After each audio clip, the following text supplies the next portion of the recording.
Está encerrada esta cerimônia. Meu muito obrigado e um bom Brasil para todos nós. Que Deus tenha misericórdia dessa nação.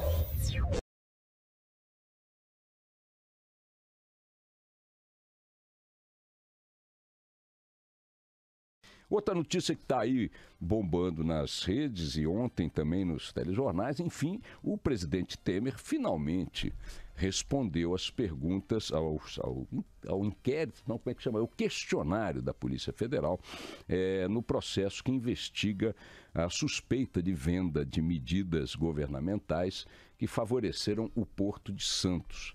Eu vi que dentre as 50 respostas às 50 perguntas formuladas, Temer negou, inclusive, que tivesse qualquer influência ou qualquer coisa em relação ao Porto de Santos. É engraçado porque Temer é um político muito antigo e eu sempre ouvi que o Porto de Santos era uma área ali de influência, de proximidade, uma espécie de base eleitoral, de área de influência do parlamentar Michel Temer. Eu me surpreendi ontem com a resposta dele. Eu não tenho nada a ver com o Porto de Santos, está engraçado. A vida inteira ouvi que Temer tinha ali uma base ali de influência política, um reduto eleitoral também e tal. Ontem eu descobri que Temer não tem, eu não sei onde será a base eleitoral do Temer diante dessa negativa dele. Mas essa resposta, como muitas outras feitas pela Polícia Federal, não tiveram a mesma repercussão na imprensa do que 3 delas que remetem a Rodrigo Rocha Loures. Rodrigo Rocha Loures, durante muito tempo, assessor mais próximo do gabinete presidencial, figura de confiança do presidente da República, que fazia ali o seu dia a dia, a intimidade da sua agenda. Depois do encontro de Temer com Joesley Batista, naquela noite sem testemunhas no Palácio do Jaburu, que produziu o maior escândalo, né, de maior repercussão até agora na gestão Temer, por conta da gravação, por conta de todo o impacto que aquilo produziu na vida do país, na política e tudo mais. O episódio mais marcante resultante daquele encontro a 2 foi no dia seguinte o mesmo Rodrigo Rocha Loures, da intimidade do presidente, aparecer carregando uma mala de dinheiro que lhe fora entregue minutos antes por um executivo da mesma JBS, comandada por Joesley Batista, interlocutor de Temer no tal encontro do Jaburu. Foi filmado, foi gravado, o diabo a quatro, foi contado o dinheiro, foi apreendido. O senhor Rodrigo Rocha Loures, na ocasião, foi preso, depois foi levado para uma prisão domiciliar. Isso aconteceu em 28 de abril, nós estamos já terminando praticamente o mês de janeiro, daqui a pouco completaremos o primeiro ano desse episódio emblemático e levando-se em conta que possam ser absolutamente verdadeiras as respostas de Temer, de que jamais autorizou Rodrigo Rocha Loures a pegar dinheiro de quem quer que fosse em seu nome, que jamais autorizou Rodrigo Rocha Loures a negociar em seu nome facilidades de qualquer natureza em função de medidas de governo favorecendo concessionária do Porto de Santos, que jamais autorizou Rodrigo Rocha Loures a negociar em quaisquer termos com empresários do setor em seu nome, blá, blá, blá. Ou seja, eu não tenho nada a ver com essa história, não tenho nada a ver com o senhor Rodrigo Rocha Loures, jamais autorizei.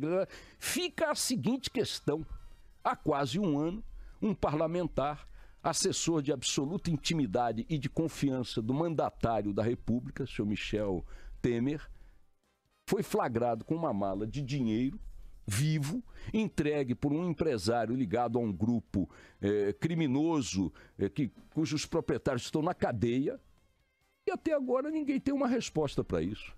Ok, Temer é inocente, ok, Temer jamais autorizou Loures a pegar dinheiro, ok, Temer jamais vendeu interesses de empresas privadas que operam no Porto de Santos através de decretos, ok, Temer não atuou para favorecer essa empresa naquele que sempre foi visto como uma espécie de reduto de área de influência dele, ok, Temer é absolutamente imaculado nessa questão, ok, e onde é que eu enfio a mala? Não é possível que, até agora, uma investigação sobre algo tão explícito quanto uma mala de dinheiro resulte em nada.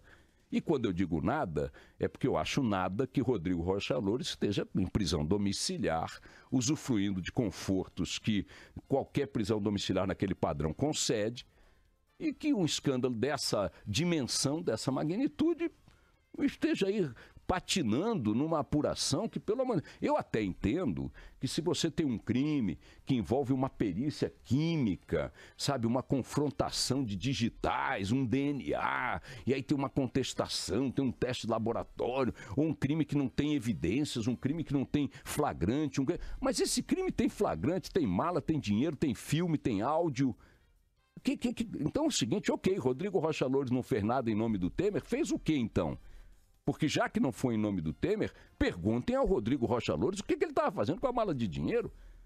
Até agora o senhor Rodrigo Rocha Loures, que é uma peça central no xadrez da corrupção brasileira, porque o que decorra daquilo que ele vai revelar pode ter um impacto monumental na República, até agora o senhor Rodrigo Rocha Loures não revelou nada. O silêncio dele poderia ser deduzido ou interpretado como um indício de quem diz assim, ó, não é comigo, perguntem lá ao cara. Perguntem a quem. Vocês acham que eu peguei essa mala para mim? Pô, para com isso. Você acha que a JBS dá uma mala de dinheiro para mim? Não, poderia ser o silêncio induzia a essa crença. Esta crença foi enfrentada nas perguntas da Polícia Federal. A elas, o presidente Temer disse, que é isso? Não me ofenda, ele reagiu com ofendido às perguntas, algumas delas são desrespeitosas, impertinentes, etc. Bom, que é isso? Como é que vocês me perguntam? Eu entendo que se ele é absolutamente inocente, as perguntas têm um viés ofensivo, porque muitas delas admitem a possibilidade de que o presidente da República tenha se envolvido num crime dessa natureza, que isso e tal, e ele reagiu indignado. Ok, então vamos considerar que essa indignação corresponde a uma verdade.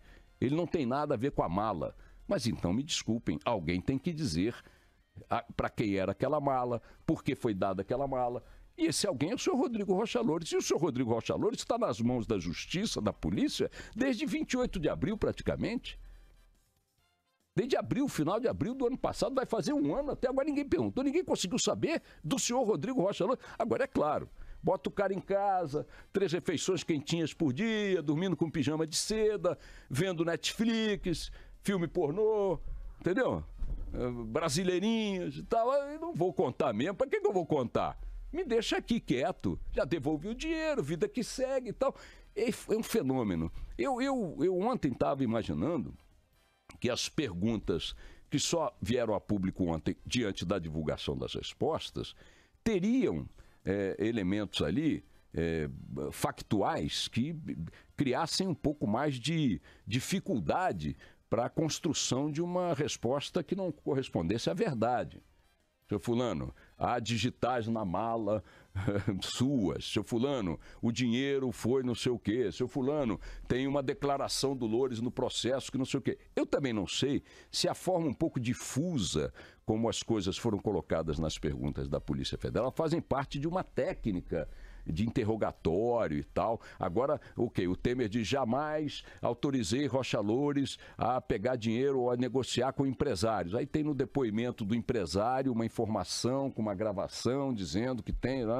E vai haver o confronto entre as respostas do Temer e os fatos colhidos até aqui pela Polícia Federal. É preciso admitir que a forma um pouco branda como essa coisa aconteceu até agora, dando ao próprio presidente a possibilidade de reagir indignado às perguntas, seja parte da técnica, né, de apuração da Polícia Federal. Eu quero contar com essa possibilidade. A hipótese que me escandaliza é que, respondendo negativamente de forma tão peremptória ao seu envolvimento hipotético com esse crime, este crime esteja até agora coberto por uma névoa de não explicações, de não esclarecimentos, um ano depois, quase um ano depois de ter ocorrido. Não estamos falando de um crime de um assalto a uma padaria, Não estamos falando de um eventual delito de trânsito. Estamos falando de um crime envolvendo um deputado federal instalado dentro do Palácio do Planalto, nas áreas mais sensíveis do Planalto, identificado como um homem que atuava como braço direito do presidente, assessor de sua intimidade, de sua confiança absoluta, que no dia seguinte de um encontro do presidente com o executivo de um determinado grupo, pega uma mala de dinheiro desse grupo e é filmado, gravado e tudo mais com essa mala de dinheiro. E um ano depois o país não sabe o que é. Um está em casa, o outro está no Planalto e nós estamos aqui tocando a vida para ver se sobrevivemos com as alegrias de sempre, né? É só isso que eu queria deixar no ar aí. Tchau. Beijo.